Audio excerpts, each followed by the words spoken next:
Lecture 10 U.S.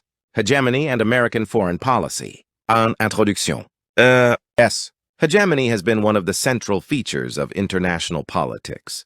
Since the end of the Second World War, the United States emerged from the war with extraordinary military, economic, financial, and ideological power. It possessed a powerful industrial base, nuclear weapons, global military reach, and a vision for rebuilding the international order around open markets, alliances, international institutions, and liberal political values.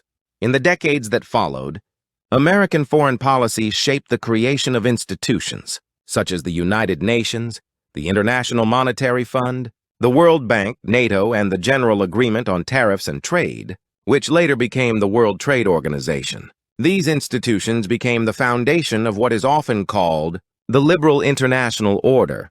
The concept of hegemony means more than simple domination. A hegemonic power does not merely force other states to obey. It also provides leadership, public goods, security guarantees, financial stability, trade rules, and ideological legitimacy. The United States became hegemonic, not only because it had superior military power, but also because many states accepted American leadership as beneficial to their security and prosperity.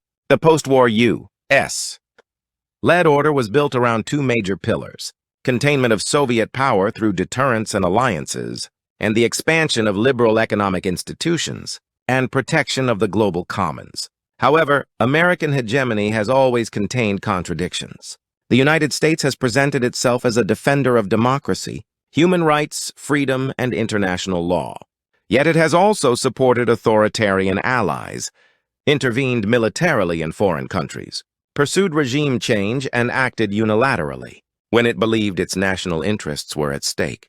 The history of American foreign policy is therefore a history of both leadership and coercion, both idealism and realism, both liberal order and imperial power.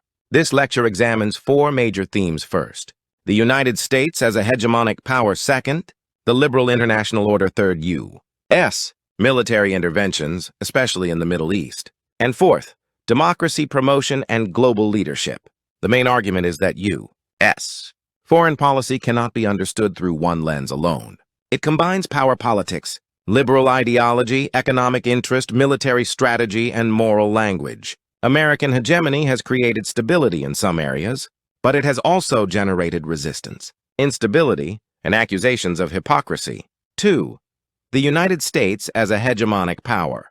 The United States became a hegemonic power after 1945 because no other state possessed the same combination of military strength, economic capacity, technological leadership, and ideological appeal. Western Europe and Japan had been devastated by war. The Soviet Union was powerful militarily, but economically weaker and politically isolated from the capitalist world economy. The United States, by contrast, had a massive economy, a global navy, nuclear weapons, and the ability to shape international institutions. American hegemony rested on several foundations. The first was military power. The United States built a global network of military bases, alliances, and security partnerships. NATO became the central alliance in Europe, while bilateral alliances with Japan, South Korea, Australia, and others formed the foundation of U.S. power in Asia. Through these alliances, the United States provided security guarantees and prevented hostile powers from dominating key regions. The second foundation was economic power. The U.S. dollar became the central currency of the world economy. American markets, banks, corporations, and financial institutions played a dominant role in global capitalism. The Bretton Woods system reflected American influence over international monetary and financial governance. Even after the collapse of the fixed exchange rate system in the 1970s, the dollar remained central to global finance. The third foundation was institutional leadership. The United States helped create and support multilateral institutions. These institutions gave American leadership a rule-based form. Instead of ruling only through direct coercion, the United States embedded its power in international organizations, treaties, trade regimes, and security alliances. This made American hegemony more acceptable to many allies. Because it appeared to operate through rules rather than pure domination, the fourth foundation was ideological appeal. The United States promoted liberal democracy, free markets, individual rights, and constitutional government. During the Cold War, this ideological competition was directed against Soviet communism. After the Cold War, U.S. leaders increasingly presented liberal democracy and market capitalism as universal models for global development. Yet hegemony also produces tension. A hegemonic power often claims to defend the common good, but it also protects its own interests. The United States has frequently described its leadership as beneficial to the international community, but critics argue that the same leadership has often preserved American privilege. For example, U.S.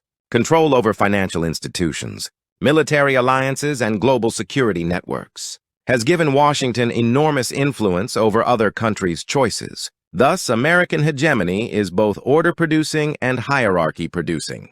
It can provide security and stability, but it also creates dependency and resentment. Allies may welcome American protection, but they may also fear abandonment or domination.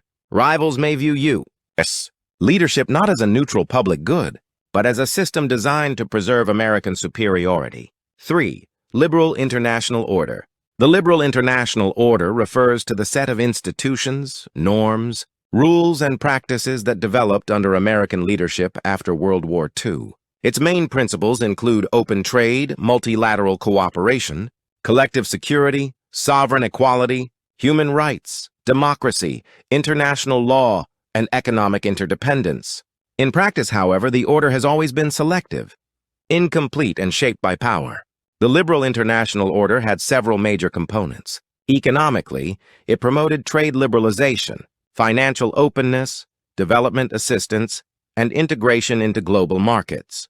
Politically, it supported democratic governance, human rights, and international cooperation. Strategically, it rested on U.S. military alliances and the containment of hostile powers. Institutionally, it operated through organizations such as the UN, IMF, World Bank, NATO, and later the WTO.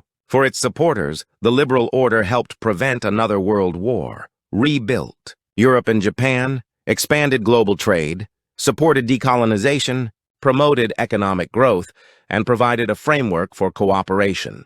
It offered smaller states some protection from arbitrary great power domination by embedding power in rules and institutions. For critics, however, the liberal order was never truly universal. It often reflected Western priorities and American interests. During the Cold War, the United States supported authoritarian governments when they were anti-communist. In the Global South, many people experienced the liberal order not as freedom, but as dependency, intervention, structural adjustment, or unequal economic integration. Even within the West, critics have argued that the liberal order sometimes served as a moral language for American hegemony. Chatham House scholarship notes that the post-war liberal international order was largely a U.S. creation, and that critics have often challenged Washington's claim to moral superiority, especially because the United States supported authoritarian regimes during the Cold War and pursued controversial interventions. In recent years, the liberal international order has faced serious challenges.